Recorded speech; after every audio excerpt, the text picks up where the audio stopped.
Haleluya, haleluya. Kami rasakan hadirat-Mu Tuhan. Kami tidak akan tahan Bapa. Kalau Engkau hadir di tengah-tengah kami. Bapa, inilah isi hati kami.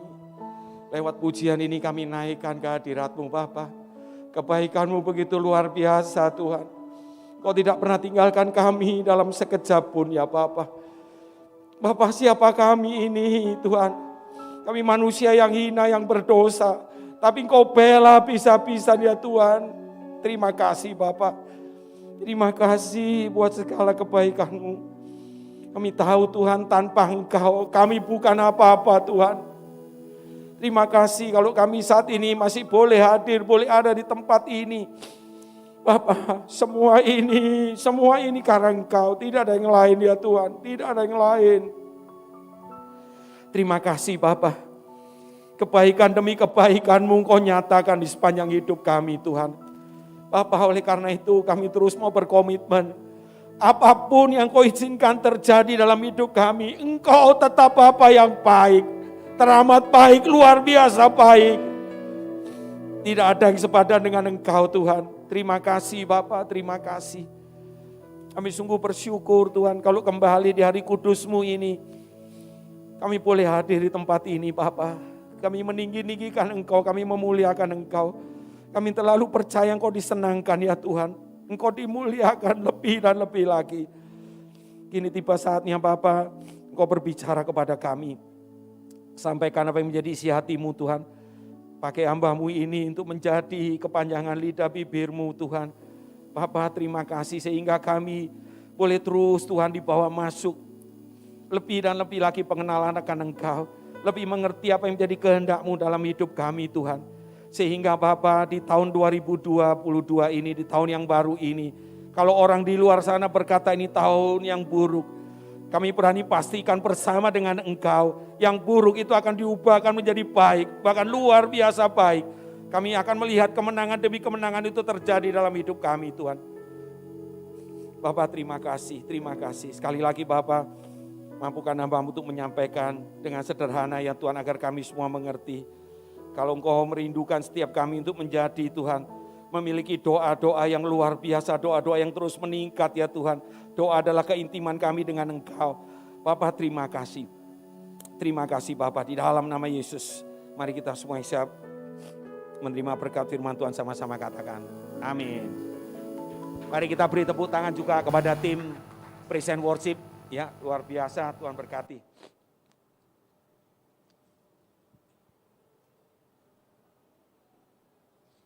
Saudara diberkati dengan pujian penyembahan. Saudara, saya rasakan lawatan Tuhan yang begitu luar biasa. Ya, saya setuju, ya kita setuju semua ya saudaraku. Bahwa kita akan terus ya di tahun yang baru ini, kita akan terus dibawa masuk ke dalam hadirat Tuhan. Cuman tergantung pilihannya di tangan kita saudaraku. Saudara, saya sampai masih betul-betul wow merasakan hadirat Tuhan. Dahsyat Tuhan, amin. Saudaraku, mari kita mau sama-sama belajar firman Tuhan. Sebagaimana tadi pagi di ibadah yang pertama, saya juga sudah sampaikan. Saudaraku, kita akan sama-sama belajar. Ya, tema khotbah pada pagi siang hari ini adalah upgrade our prayer. Ya, jadi saudaraku, doa-doa kita harus terus kita tingkatkan. Yang setuju katakan amin. Yang setuju katakan amin. Saudaraku, tidak ada jalan lain ya saudara. Boleh next. Ya, kalau ya saudara bisa lihat di layar ya. Saya masih euforia saudaraku rasanya. Masih mau meledak-meledak dada ini. Luar biasa Tuhan kita. Ya, saudaraku, doa adalah nafas hidup orang percaya. Katakan amin. Ya, saudara setuju ya dengan jargon ini, dengan pernyataan ini. Saudaraku, kalau kita berbicara tentang nafas, berarti kalau kita tanpa nafas berarti kita enggak hidup, betul ya? Nah, saudaraku, Billy Graham ya, seorang hamba Tuhan yang luar biasa. Ya, saya banyak kagum juga dengan tulisan-tulisan beliau. Beliau juga menuliskan, doa hanyalah percakapan dua arah. Ya, jadi bukan satu arah, dua arah. Ya, antara kamu, antara kita dan Tuhan. Itu Billy Graham katakan seperti itu. Saudaraku, ya banyak pernyataan tentang doa. Ya, tapi dua hal ini, ya saudaraku, akan menimbulkan dua pertanyaan ini. Pertanyaan yang pertama, seberapa pentingkah doa, terutama saat-saat ini bagi Anda, bagi saudara dan saya? Ya, saudara nggak perlu jawab, saudara renungkan dalam hati. Ya, yang kedua, ya kalau tadi kita katakan bahwa doa adalah nafas hidup orang percaya. Apakah ketika Anda tidak berdoa, Anda merasa seperti mati? Tentunya bukan mati secara fisik, saudaraku, tetapi mati secara rohani. Saudaraku, coba renungkan ini sebelum kita masuk lebih dalam. Saudara, hari-hari ini tidak ada pilihan lain. Saya katakan itu, saya berani pastikan itu, saudaraku. Satu pukulan dulu terlebih buat saya. Bagaimana kita harus tingkatkan doa-doa kita. Nah, pagi hari ini dengan cepat kita mau belajar ya saudaraku, karena ada beberapa tambahan. Tadi pagi saya sudah sampaikan, ini nanti saya ada beberapa hal yang harus ya Tuhan taruh dalam hati saya untuk kita tambahkan, terutama tentang hal ini. Kita mau belajar dari seorang hamba Tuhan ya, yang ternyata setelah saya dalamin semakin luar biasa. Ya, ini kita mau belajar dari Yosua. Boleh ditayangkan? Ya. Saya akan bacakan saudaraku satu ayat yang saya percaya saudara juga udah sering dengar ya. Yakni Yosua 1 ayat pertama sampai ke-9. Saya baca dengan cepat saudaraku. Perintah Tuhan kepada Yosua untuk merebut tanah Kanaan. Ayat pertama, sesudah Musa hamba Tuhan itu mati, berfirmanlah Tuhan kepada Yosua bin Nun, abdi Musa itu. Demikian, hambaku Musa telah mati, sebab itu bersiaplah sekarang. Seberangilah sungai Yordan ini, engkau dan seluruh bangsa ini menuju negeri yang akan kuberikan kepadamu, kepada orang Israel itu. Ayat ketiga, setiap tempat yang diinjak oleh telapak kakimu, ya diinjak oleh telapak kaki Yosua, ya kuberikan kepada kamu seperti yang telah kujanjikan kepada Musa. Jadi janji yang sama, ya diterima oleh Yosua, ya janji yang diberikan Tuhan kepada Musa. Ayat yang keempat, dari padang gurun dan padang gunung Libanon yang sebelah sana itu sampai ke sungai besar, yakni sungai Efrat, seluruh tanah orang Het sampai ke laut besar di sebelah matahari terbenam. Semuanya itu akan menjadi daerahmu.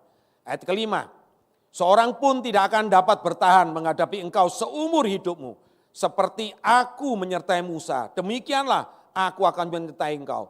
Aku tidak akan membiarkan engkau dan tidak akan meninggalkan engkau. Wow, ini satu janji Tuhan kepada Musa yang begitu kepada Yosua yang begitu luar biasa. Ayat yang ke-6, perhatikan baik-baik saudaraku. Kuatkan dan teguhkanlah hatimu, sebab engkaulah yang akan memimpin bangsa ini memiliki negeri yang kujanjikan dengan sumpah kepada nenek moyang mereka untuk diberikan kepada mereka. Ayat yang ke-7, perhatikan sekali lagi. Hanya ditegaskan oleh Tuhan, kuatkan dan teguhkanlah hatimu, sebab engkaulah yang akan memimpin bangsa ini memiliki negeri yang kujanjikan dengan sumpah kepada nenek moyang mereka untuk diberikan kepada mereka. Ya, supaya engkau hanya kuatkan dan teguhkanlah hatimu dengan sungguh-sungguh. Bertindaklah hati-hati sesuai dengan seluruh hukum yang telah diperintahkan kepadamu oleh hambaku Musa. Janganlah menyimpang ke kanan atau ke kiri supaya engkau beruntung kemanapun engkau pergi. Ayat ke-8. Janganlah engkau lupa memperkatakan kitab Taurat ini, tetapi renungkanlah itu siang dan malam, supaya engkau bertindak hati-hati sesuai dengan segala yang tertulis di dalamnya. Sebab dengan demikian perjalananmu akan berhasil dan engkau akan beruntung. Yang ke-9, bukankah telah kuperintahkan kepadamu? Jadi perintah sekarang. Ya, kalau tadi ya bukan perintah, tapi sekarang jadi perintah. Bukankah telah kuperintahkan kepadamu? Kuatkan dan teguhkan hatimu, janganlah kecut dan tawar hati, sebab Tuhan Allahmu menyertai engkau kemanapun engkau pergi. Katakan amin saudaraku. Boleh lihat ke depan, saudaraku yang terkasih. Selama ini saya mengenal firman ini sebagai gambaran bahwa Yosua itu adalah ya abdinya Musa.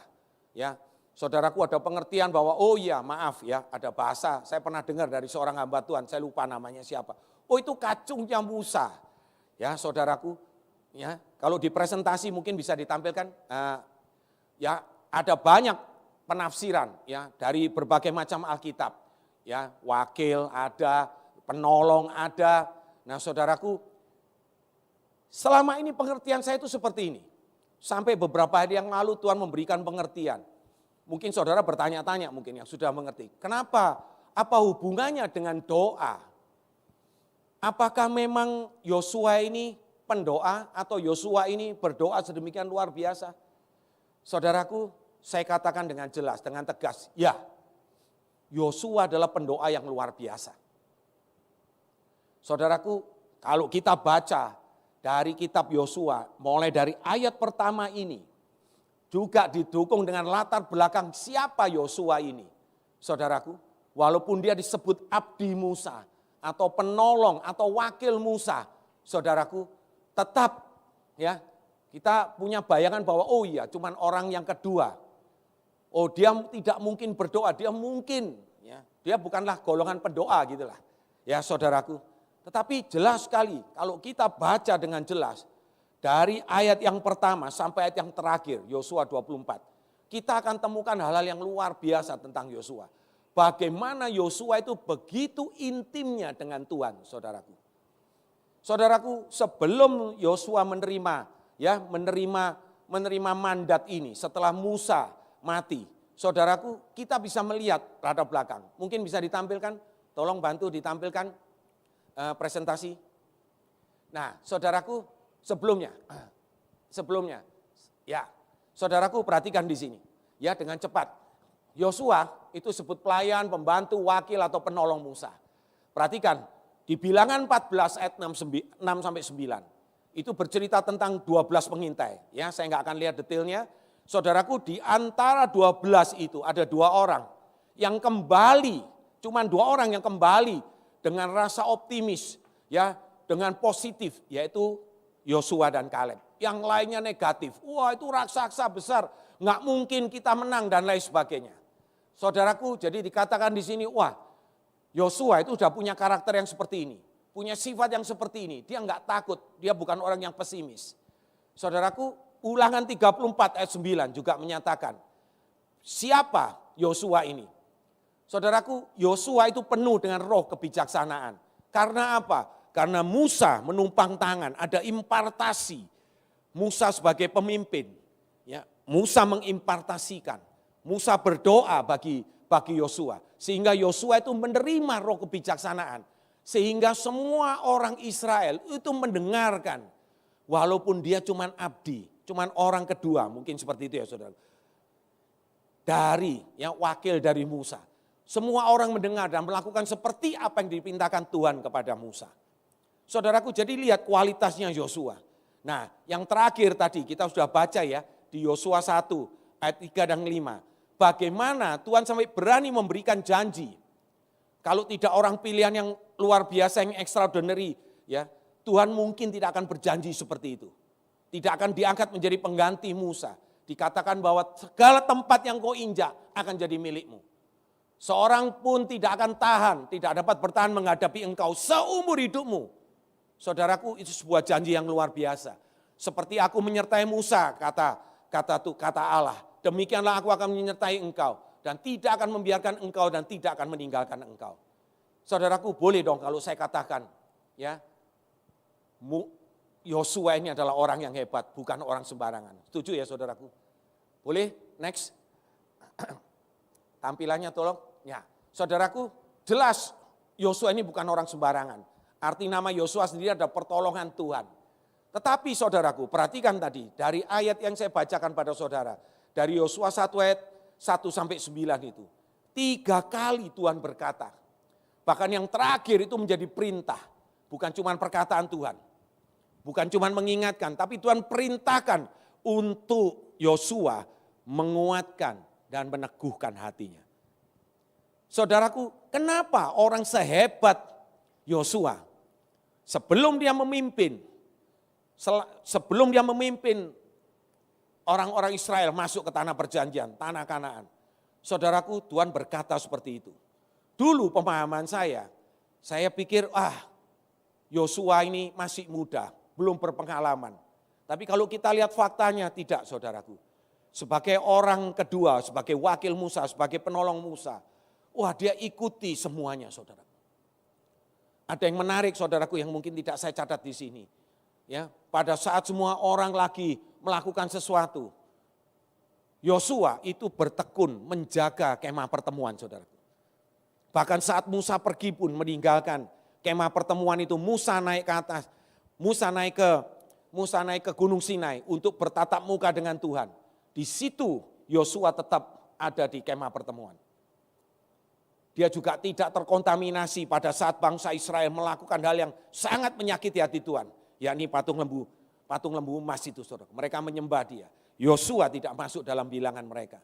Saudaraku, lihat standarnya Yosua ini begitu luar biasa. Tetapi kenapa Tuhan ingatkan hal itu? Ya, kenapa Tuhan ingatkan hal itu? Tuhan ingatkan terus engkau teguhkan dan kuatkan hatimu. Dan dikatakan juga firman, perkatakan firman, renungkan firman, lakukan firman, agar engkau berhasil dan beruntung. Saudaraku, ini yang menjadi titik tolak, saudaraku. Saat saya menerima firman ini, saya pikir, Yosua itu seperti itu. Apa hubungannya dengan pendoa? Apa hubungannya dengan doa? Ternyata, saudaraku, Tuhan mau. Karena Tuhan tahu apa yang akan dihadapi oleh Yosua saat memimpin bangsa yang begitu besar. Maaf, bangsa yang tegar tengkuk. Saudaraku, tantangan demi tantangan itu pasti akan dihadapi. Ketidaktaatan itu pasti akan dihadapi. Nah, saudaraku, perhatikan, kuasa doa itu begitu luar biasa. Tetapi butuh sungguh-sungguh hati yang, saudaraku, hati yang tenang. Hati yang sungguh-sungguh berpaut kepada Tuhan. Yang tidak akan terkontaminasi, saudaraku, oleh apapun juga. Tidak kompromi dengan masalah. Saudaraku, perhatikan di sini. Saya buat benang merahnya dengan 1 Petrus 4 ayat ke-7. Bunyinya seperti ini. Kesudahan segala sesuatu sudah dekat. Karena itu kuasailah dirimu. Dan jadilah tenang. Supaya apa, saudara? Kamu dapat berdoa. Katakan amin, saudara. Supaya kita itu bisa berdoa, saudara. Ya, saya coba pakai terjemahan yang lain. Ya, ini versi mudah dibaca, VMD. Kesudahan dari segala-galanya sudah dekat.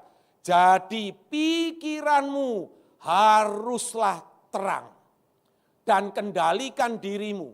Itu akan menolong kamu dalam doamu. Versi bahasa Inggris, ya, WEB, ya. But the end of all things is near. Therefore be of sound mind. Ya, dan self-control and sabar in prayer. Jadi saudaraku, perhatikan di sini. Ternyata apa yang diperintahkan Tuhan untuk menenangkan, menguatkan, ya, meneguhkan hati. Saudaraku, itu tersambung dengan hal ini. Bagaimana kita bisa jadi tenang? Maaf, bagaimana kita bisa berdoa kalau hati kita tidak tenang? Setuju enggak, saudaraku? Tadi pagi saya sampaikan, ya toh, ada orang yang ekstrim kanan, ekstrim kiri. Ya, tadi dipertegas juga oleh Bapak Gembala. Saudaraku, yang ekstrim kirinya, ada orang yang sedemikian rupa, dalam tekanan yang begitu hebat, sampai nggak bisa berdoa apa-apa. Tapi di ekstrim kanannya, ada orang yang terlalu tenang, terlalu nyaman, sampai nggak mau doa. Karena sudah nyaman, oh semuanya oke, semuanya ada. Maaf, harta mungkin berlimpah. Wah, nggak ada masalah, tidak ada urusannya dengan corona. Tidak ada urusannya yang sudah 2 tahun seperti ini. Corona memporak-porandakan semua. Tatanan ekonomi, segala sesuatunya, saudaraku. Nah, saudara lihat seperti ini. Jadi ada ekstrem kanan dan ekstrem kiri, saudaraku. Kalau kembali, saya tanya kepada saudara, seperti pertanyaan tadi di awal. Bagaimana kondisi doa saudara saat ini, hari-hari ini? Saudara sendiri yang bisa jawab. Tetapi saudara, kita mau belajar sungguh-sungguh dari ini. Kenapa seseorang dari Yosua? Kenapa Yosua yang sudah begitu hebat? Memang ada rencana Tuhan yang lebih hebat lagi. Karena dia harus memimpin. Tetapi ingat, saudaraku, di sini rupanya, tadi yang saya katakan dari awal, ternyata Yosua ini sosok pendoa yang luar biasa. Pendoa yang hebat. Saudaraku, makanya Tuhan minta dia untuk meneguhkan hati. Seperti yang tadi Petrus 4 katakan. Petrus 4 ayat 7 tadi, hatimu harus terang. saudaraku. Apa yang membuat hati kita terang? Tidak lain tidak bukan adalah firman Tuhan.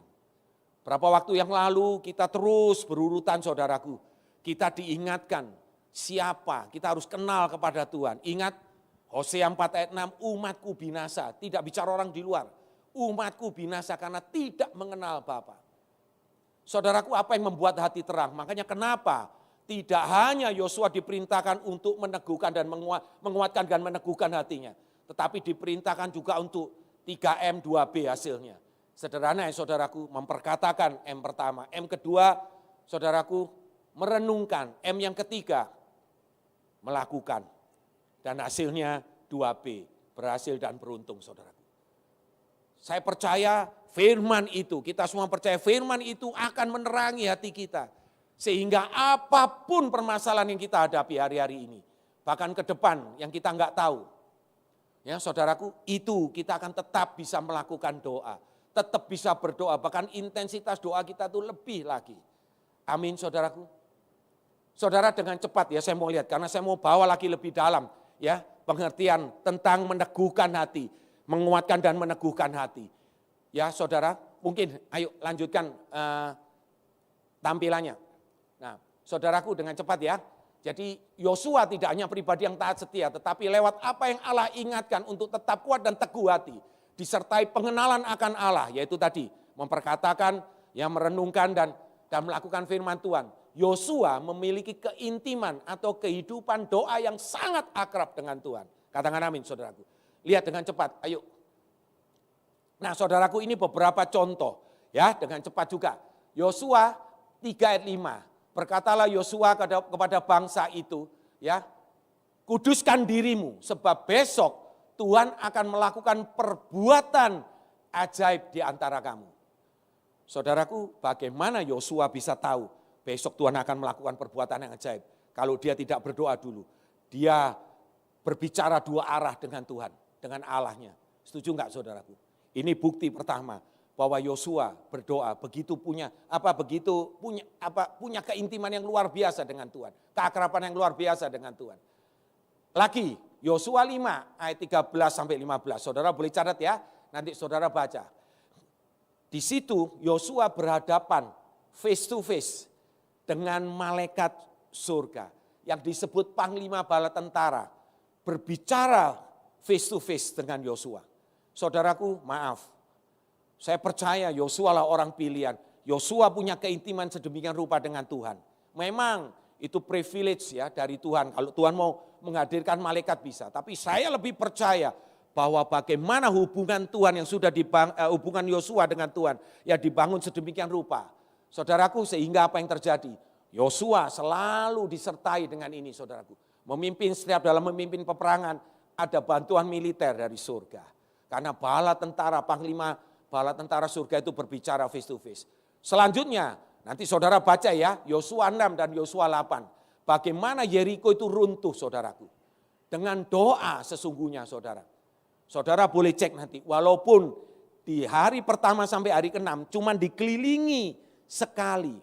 Ya, cuman sekali keliling dan tidak boleh bersuara. Tapi saya percaya tidak akan menghalangi Yosua untuk berdoa saat memimpin itu. Dan baru hari ke-7, setelah berkeliling 7 kali, saudaraku kelilingi tembok Yeriko, mereka bersorak-sorai. Saya percaya mereka bernubuat, mereka berseru-seru, hancur tembok itu. Saudaraku, tembok Yeriko runtuh. Saudara, Ai juga seperti itu saudaraku, bisa direbut. Ya dengan cepat, Yosua 7 ayat 6. Perhatikan saudaraku, pada saat ada kesalahan, satu kesalahan di mana pada saat akan merebut kota Ai, di mana waktu itu saudaraku menyembunyikan ya kenajisan atau menyembunyikan, mengambil sesuatu yang bukan miliknya, yang Tuhan ya tidak suruh saudaraku. Jadi tidak taat akan ini. Apa yang terjadi saudara? Ai itu tidak bisa ditembus awalnya. Kalah begitu, 36 orang mati. Dan disinilah Yosua membuktikan begitu kedekatannya dengan Tuhan. Dan juga sebagai seorang pemimpin yang bertanggung jawab. Yosua mengoyakkan jubahnya dan sujudlah ia dengan muka sampai ke tanah di depan tabut Tuhan. Hingga petang bersama dengan para tua-tua orang Israel sambil menabur debu di atas kepalanya. Sampai Tuhan pun berkata, buat apa kamu melakukan itu? Saudaraku, luar biasa bukan Yosua? Yosua 8 ayat 33-35. Di sini Yosua mendirikan mezbah di Bukit Ebal bagi Tuhan. Dia berdoa saudaraku. Di sana sembari apa? Membacakan segala perkataan hukum Taurat. Detail saudaraku, tidak ada satu kata pun yang terlewatkan. Inilah Yosua. Mari next dengan cepat. Yosua 10 ayat 12 sampai 14. Ini lebih hebat lagi. Saudaraku, kalau saudara nggak tahu saudara pernah baca atau tidak. Tuhan itu sampai menghentikan kegerakan matahari dan bulan karena permohonan doa Yosua. Sampai di ayat 14-nya ditulis seperti ini. Belum pernah ada hari seperti itu. Baik dahulu maupun kemudian sampai sekarang saudaraku. Tidak pernah terjadi bahwa Tuhan mendengarkan permohonan seorang manusia secara demikian mendengar permohonan Yosua. Sebab yang berperang untuk orang Israel ialah Tuhan. Saudaraku, Yosua minta matahari dan bulan diberhentikan. Saudaraku, Bapa Allah menurut. Kalau enggak punya keintiman, saya percaya tidak mungkin seperti itu. Betul enggak saudaraku? Nah saudaraku lihat. Berarti Yosua ini orang yang tadi saya katakan, dia adalah pendoa. Saudaraku ini terus terang mengubah pengertian saya tentang siapa Yosua.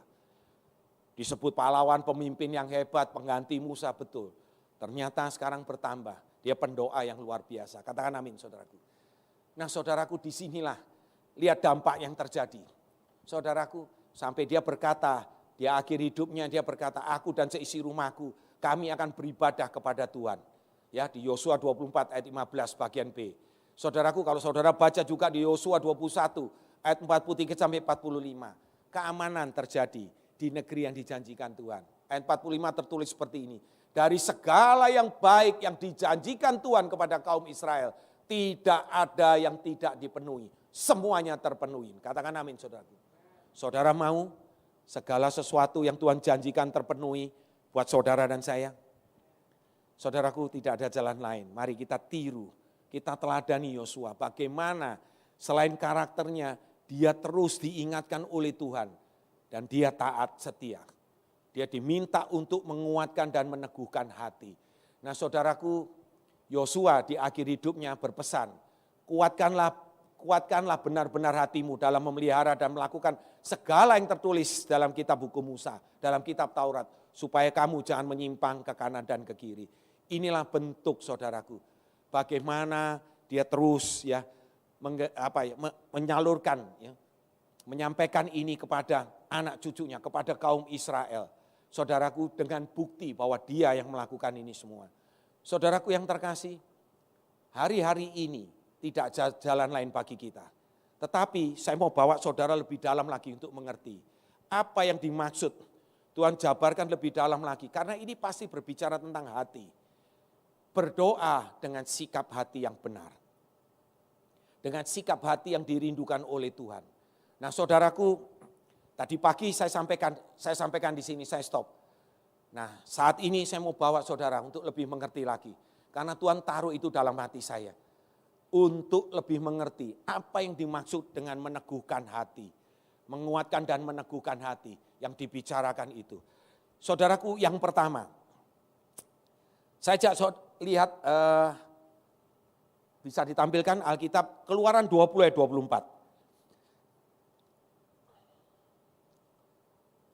Ya. Bisa ditampilkan, tolong bantu. Ya, ini berbicara tentang Musa. Tadi dikatakan bahwa Musa itu menjadi teladan, menjadi pemimpin, menjadi guru buat Yosua. Saudaraku, ini yang pasti juga ditiru oleh Yosua. Perhatikan, satu waktu Tuhan Allah berfirman, yang memerintahkan Musa seperti ini. Kau buatlah bagiku mezbah dari tanah dan persembahkanlah korban bakaranmu dan korban keselamatanmu, kambing dombamu dan lembu sapimu. Pada setiap tempat yang kutentukan menjadi tempat peringatan bagi namaku. Aku akan datang kepadamu dan memberkati engkau. Saudaraku, ada tempat-tempat yang ditentukan oleh Tuhan untuk kita membangun mezbah, untuk kita berdoa, saudaraku. Perhatikan tapi di sini, saya mau garis bawahi. Yang diminta oleh Tuhan adalah mezbah dari tanah. Coba ya, kita lihat lanjutnya, ayat ke-25. Ayat ke-25. Tetapi perhatikan, jika engkau membuat bagiku mezbah dari batu, maka jangan engkau mendirikan dari batu pahat. Ngerti saudaraku, batu pahat itu adalah batu yang sudah ada karya manusianya. Jadi hasil dari pekerjaan tangan manusia. Sebab apabila engkau mengerjakannya dengan beliung, maka engkau melanggar kekudusannya. Katakan amin saudaraku. Saya jelaskan sedikit saudara. Tanah itu berbicara hal yang paling bawah. Batu yang dipahat itu berbicara, tadi saya sudah singgung sedikit. Itu hasil dari tanah. Itu melanggar kekudusan. Saudaraku, ini berbicara tentang apa? Saudara. Berbicara hal yang pertama tentang Yosua, Allah yang katakan kepada Yosua, kuatkan dan teguhkan hatimu. Saudaraku, nomor satu, di dalam doa-doa kita, hati kita harus memiliki satu ini, kerendahan hati. Katakan amin saudaraku. Saudara, kita tahu bukan, di Amsal 6 ayat 16-17, ada 6 bahkan 7 kekejian. Saudaraku, 7 kekejian itu diawali cuma dengan 1 saudaraku. Mungkin boleh ditampilkan. Amsal 6 ayat 16. 6 perkara ini yang dibenci Tuhan, bahkan 7 perkara yang menjadi kekejian bagi hatinya. Ayat 17, mata sombong, lidah dusta, tangan yang menumpahkan darah orang yang tidak bersalah. Terus ayat 18, hati yang membuat rencana yang jahat, kaki yang segera berlari menuju kejahatan. Ayat ke-19, seorang saksi dusta yang menyembur-nyemburkan kebohongan dan yang menimbulkan pertengkaran saudara. Saudara hitung 7. 6 dan 7, 6 kejahatan, 7 kekejian. Saudaraku, semuanya ini pintu masuknya itu adalah mata sombong. Saudaraku, hati-hati. Saudara, sombong di mata Tuhan itu bukan saudaraku, saudara naik BMW, naik Mercy, naik Lamborghini, saudara pamer uang, pakai perhiasan segala apapun juga. Oke, itu sombong dunia saudaraku. Tetapi saudaraku, hati-hati. Yang dimaksud Tuhan sombong, saudaraku di sini sederhana saudara. Sombong itu bukan milik orang kaya, tapi sombong itu milik kita semua saudara. Kalau kita enggak hati-hati. Bukti sederhananya apa saudara?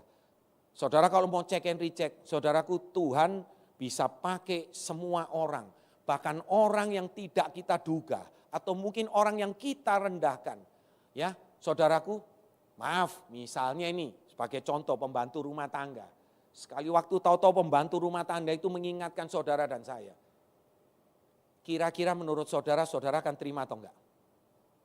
Atau saudara malah akan bertolak pinggang, siapa kamu ngomongin saya? Emang kamu lebih pintar dari saya? Saudaraku, hati-hati dengan ini. Jadi saudaraku, mata sombong di mata Tuhan bukan naik Mercy, naik itu, uangnya banyak, bukan saudaraku. Sederhana.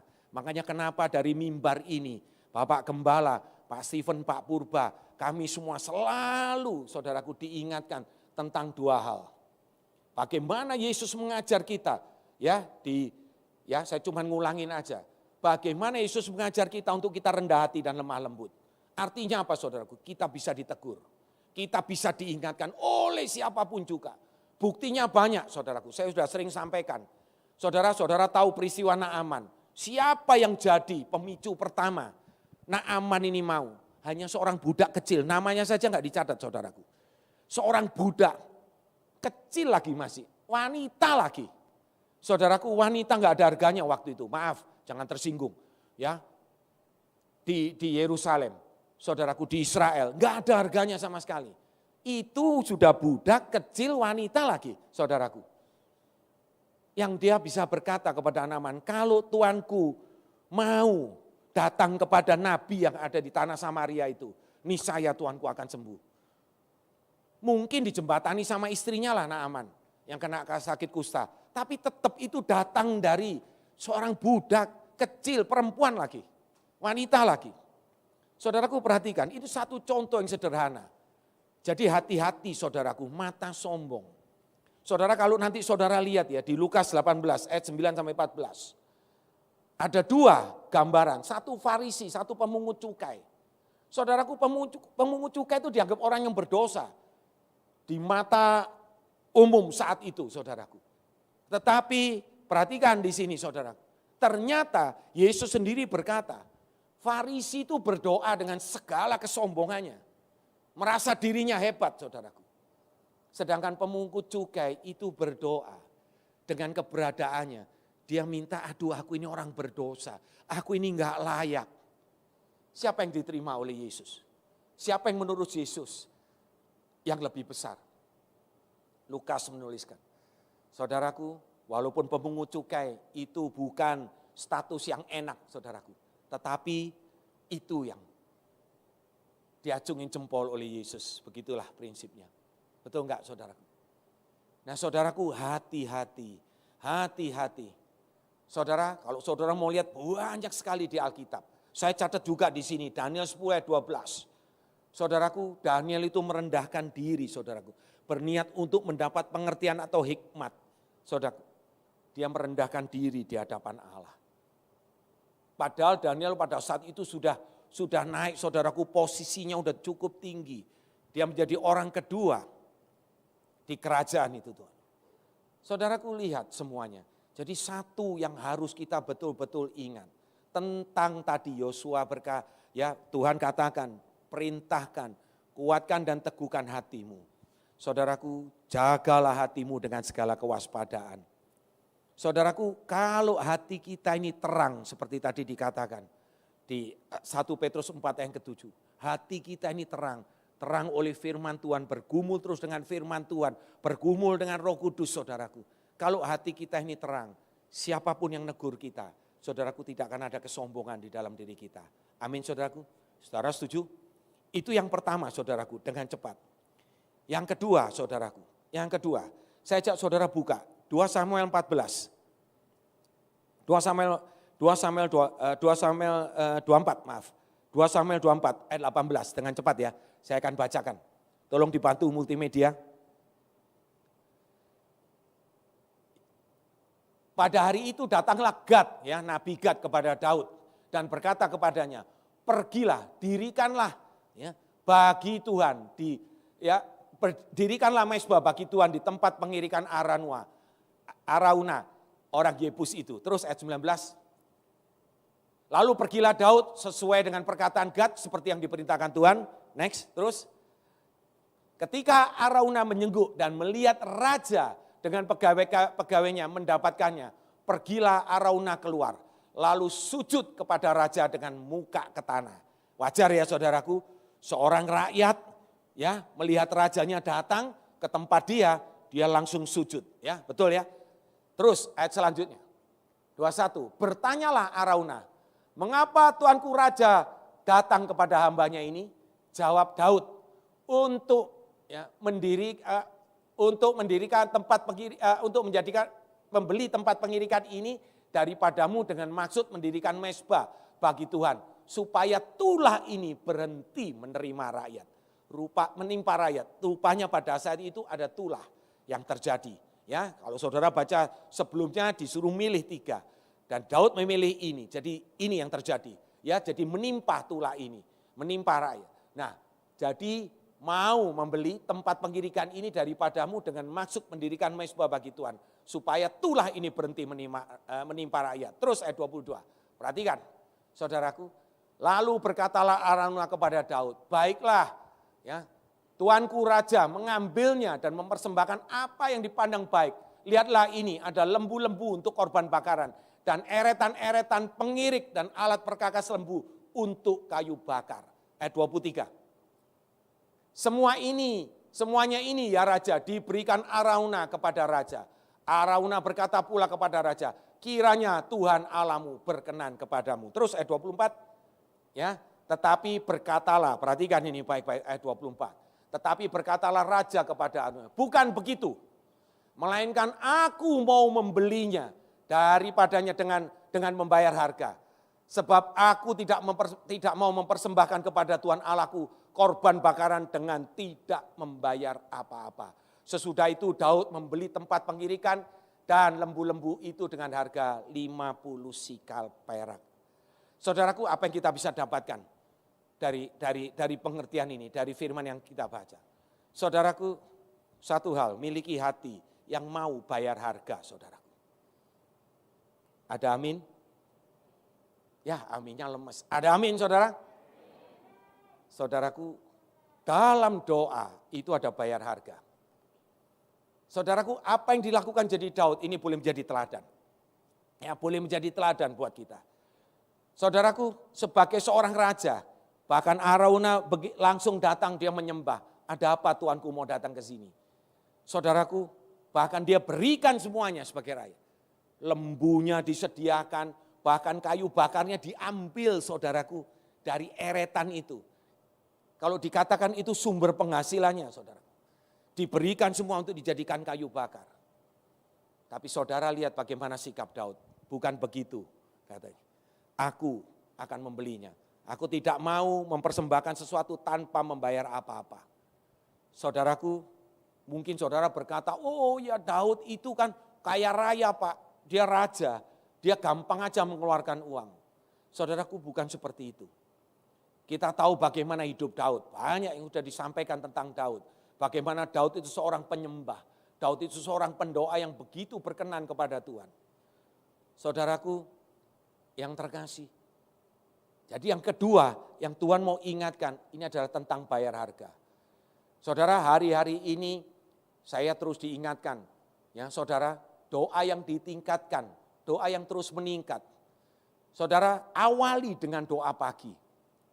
Doa pagi ini penting sekali saudara untuk memulai segala sesuatunya.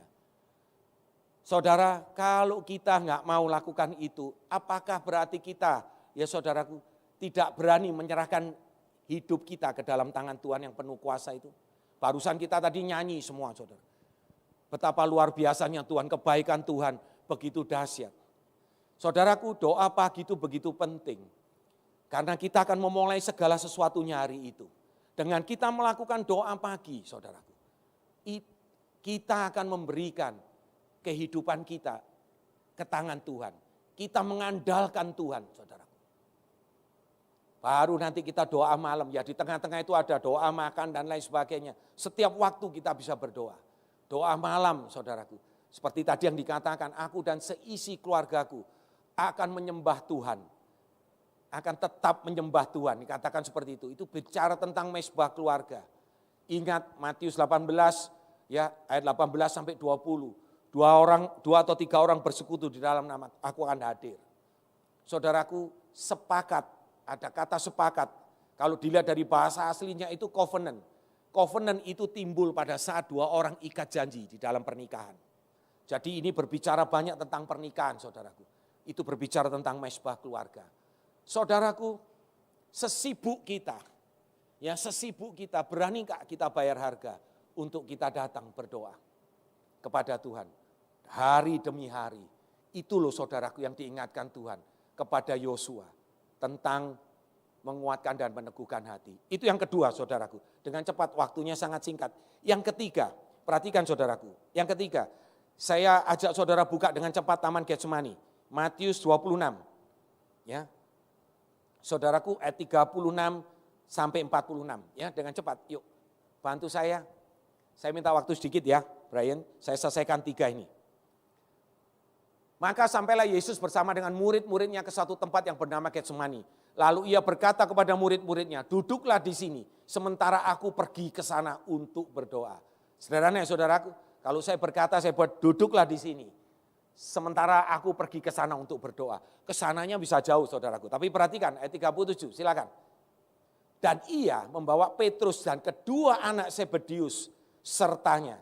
Maka mulailah ia merasa sedih dan gentar.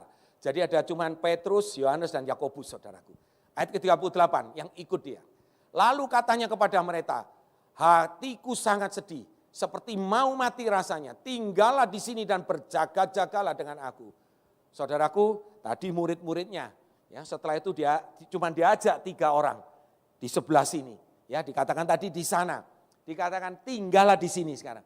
Dan berjaga-jagalah dengan aku. Perhatikan lagi ayat 39. Dengan cepat.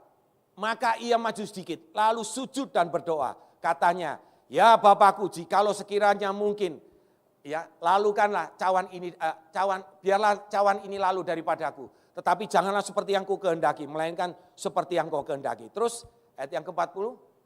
Setelah itu ia kembali kepada murid-muridnya dan mendapati mereka sedang apa saudaraku? Tidur. Ia berkata kepada Petrus, tidakkah kamu sanggup berjaga-jaga 1 jam saja dengan aku? Ayat 41, yuk dengan cepat.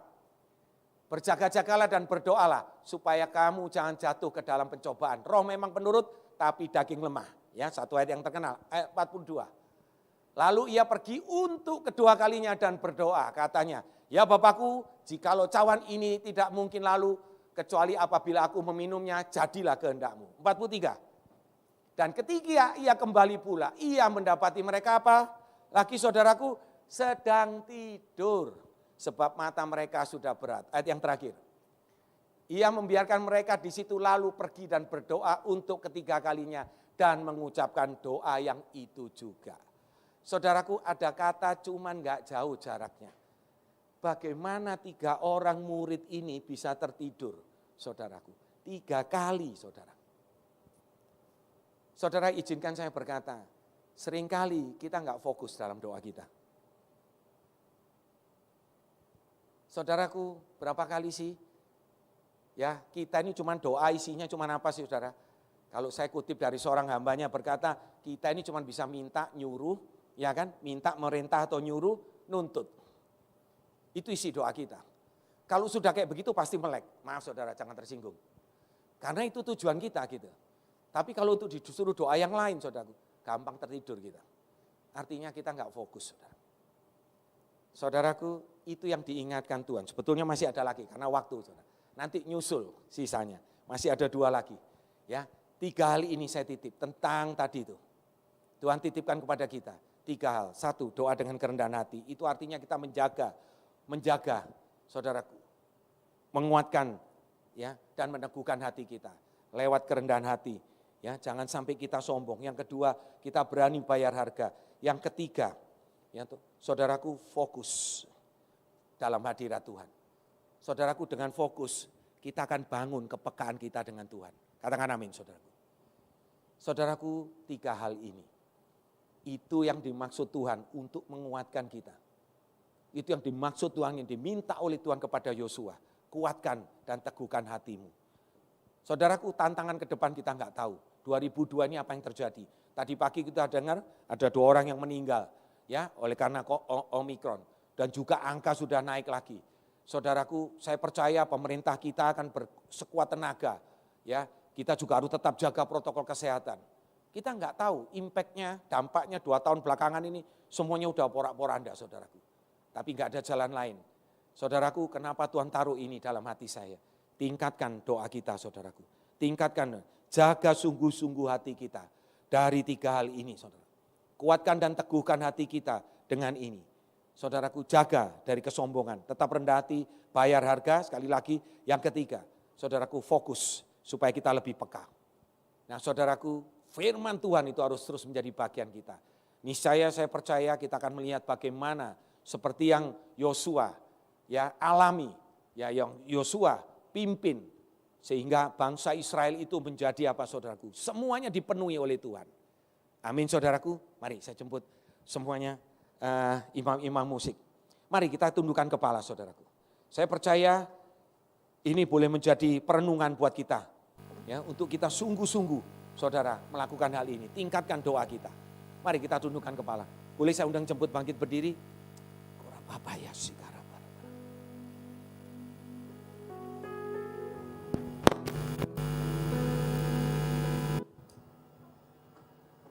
Kita mau angkat pujian ini sebelum kita berdoa. Dan saya akan serahkan kepada Bapak Gembala. Kita angkat pujian ini sama-sama. Resapi saudaraku ya, kata demi kata. Hidupku sekarang. Yuk kita jaga kekudusan. ke tempat kudus-Mu Tuhan. Di mesbah-Mu ku serahkan seluruh hidupku.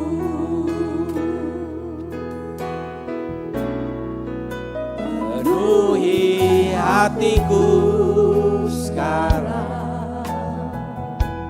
Ini kerinduan kami Bapa. Urapi setiap kami saat ini. Mari saudaraku yang terkasih, taruh tangan kanan kita di dada kita. Lebih lagi mendengar suara-Mu. Katakan, jadikan aku. Jadikan aku Tuhan, rumah doa-Mu, agar semua suku bangsa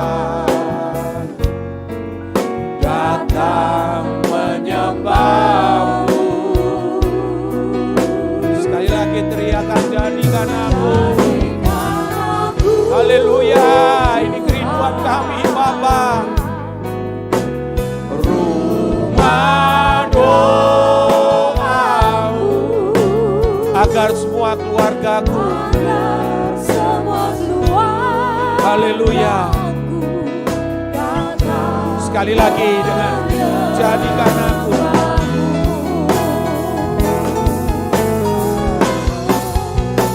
Jadikan aku Tuhan, rumah doa-Mu, agar semua suku bangsa datang menyembah-Mu. Jadikan aku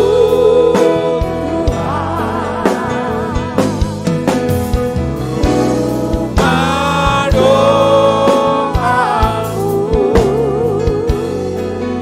agar semua keluargaku datang menyembah-Mu. Agar semua keluargaku datang menyembah-Mu. Saudara, hari-hari ini kita diingatkan Tuhan untuk berdoa, sungguh-sungguh berdoa. Pada bulan Maret tahun 2020, ketika Corona masuk ke Indonesia, dan mulai banyak usaha kena dampaknya. Bulan Mei tahun 2020, gaji saya dipotong 65%. Semua benefit ditutup, saudaraku. Usaha-usaha banyak yang berantakan. Saudaraku, saya suami istri berdoa, Tuhan tolong, bagaimana saya harus memenuhi ini, memenuhi itu. Saudara tahu, setelah berdoa, selesai berdoa, istri saya tuh mengucapkan satu kata. Dia bilang, Tuhan bicara, Tuhan akan tolong selembar demi selembar. Saya ingat betul. Itu bulan Mei tahun 2020. Terus berjalannya waktu, keadaan tidak lebih baik, saudaraku. Secara ekonomi tidak lebih baik. Akhir tahun kemarin, saudaraku, hampir selama 6 bulan, 7 bulan, saya nggak bisa kirim uang kepada anak saya yang sedang kuliah. Tapi dia masih ada bekas dulu kerja, terus dia mulai kuliah. Saudaraku, saya pun nggak berani tanya sama dia, kamu uang tinggal berapa? Karena kalau dia bilang nggak ada, saya akan menjadi lebih tertekan lagi. Saudaraku, tiap malam saya nggak bisa tidur, saya berdoa, Tuhan tolong. Saya nggak bisa berkata apa-apa, saudaraku. Saya berdoa, Tuhan tolong. Setiap kali setelah saya berdoa, saya diingatkan lagi, Tuhan akan tolong selembar demi selembar. Saudaraku, saya punya satu ruko di Semarang, 8 tahun dicoba dijual, nggak laku-laku, saudaraku. Diturunin harga, nggak laku-laku. Akhir tahun kemarin, tiba-tiba ada satu orang bilang, Pak, ini ada dari Bulog mau ambil ruko ini. Singkat cerita hanya proses dua minggu. Mereka mau selesaikan di akhir tahun 2021 karena budget tahun 2021. Selesai, terus kemudian sebelum Natalan saya telepon anak saya. Saya tanya, kamu uang tinggal berapa? Karena saya pegang duit sekarang. Dia bilang, dia cek di banknya, tinggal $2.000 Dedi. Beberapa hari lagi dia harus bayar apartemen, harganya $2.000. Berarti beberapa hari lagi dia tidak akan makan. Saudaraku, Tuhan tidak pernah terlambat. Saudaraku, kalau saudara percaya, kalau Tuhan berlaku seperti itu, Tuhan berlaku juga buat saudara. Karena Tuhan yang saya sembah adalah Tuhan yang mewakili semua kita. Saudara tetap percaya, tetap percaya. Saya nggak tahu apa yang sedang saudara alami hari-hari ini. Percaya Tuhanmu tidak pernah terlambat. Berdoa sungguh-sungguh. Kalau engkau belum melihat jawaban doamu hari ini, satu kali pada waktunya Tuhan akan penuhi janjinya. Jadikan aku Tuhan rumah doamu, agar semua suku bangsa datang menyembahmu. Kita yang pertama dulu menyembah Tuhan. Jadikan aku Tuhan rumah doamu, agar semua keluargamu datang menyembahmu. Tuhan, terima kasih Tuhan untuk kebenaran firman-Mu hari ini. Ajar gerejamu berdoa Tuhan Yesus. Ketika kami tidak tahu apa yang harus kami katakan, kami doakan. Kami mau mengucap syukur kepada Tuhan. Tuhan, Kau yang sudah begitu baik buat hamba-Mu. Hari ini hamba berdoa untuk setiap umat-Mu yang hadir di tempat ini Tuhan Yesus. Nyatakan juga isi hati-Mu. Selembar demi selembar Engkau tuntaskan permasalahan yang mereka hadapi. Supaya nama Tuhan dipermuliakan. Supaya mereka bisa bersaksi ke kanan dan ke kiri. Menyatakan Tuhan yang kami sembah adalah Allah yang hidup. Tuhan, biarkan mereka melihat kebajikan-Mu dalam dunia orang hidup ini Tuhan. Biar anak cucu mereka bersaksi bahwa Tuhan yang disembah papa mamahnya adalah Allah yang hidup, yang bertanggung jawab atas segala perbuatan tangannya. Terima kasih Tuhan, terima kasih. Mari kita satukan hati kita untuk berdoa. Bapa kami. Bapa kami yang ada dalam kerajaan surga, dikuduskanlah nama-Mu, datanglah kerajaan-Mu. Jadilah kehendak-Mu di bumi seperti di surga. Berikanlah kami pada hari ini makanan kami yang secukupnya. Dan ampunilah kami akan kesalahan kami. Sama seperti kami juga mengampuni orang yang bersalah kepada kami. Dan janganlah membawa kami ke dalam pencobaan. Melainkan lepaskanlah kami daripada yang jahat. Karena Engkaulah yang mempunyai kerajaan dan kuasa dan kemuliaan sampai selama-lamanya. Jadikan aku Tuhan rumah doamu, agar semua suku bangsa dapat menyembahmu. Jadikan aku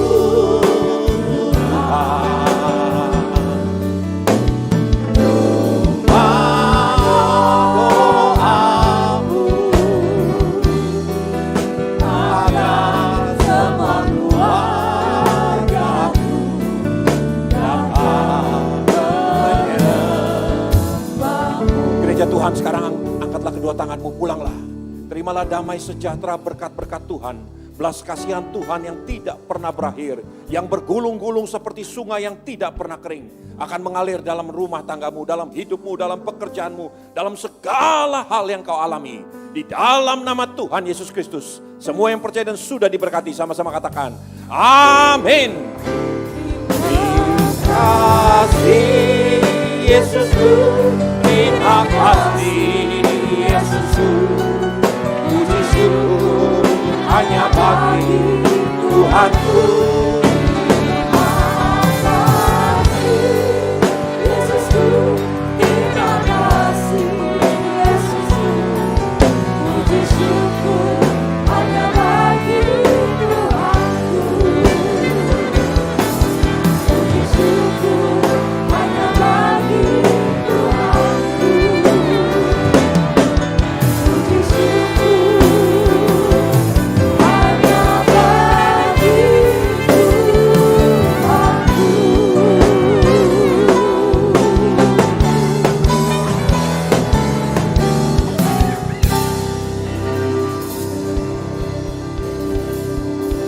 Selamat berhari Minggu, Tuhan Yesus memberkati.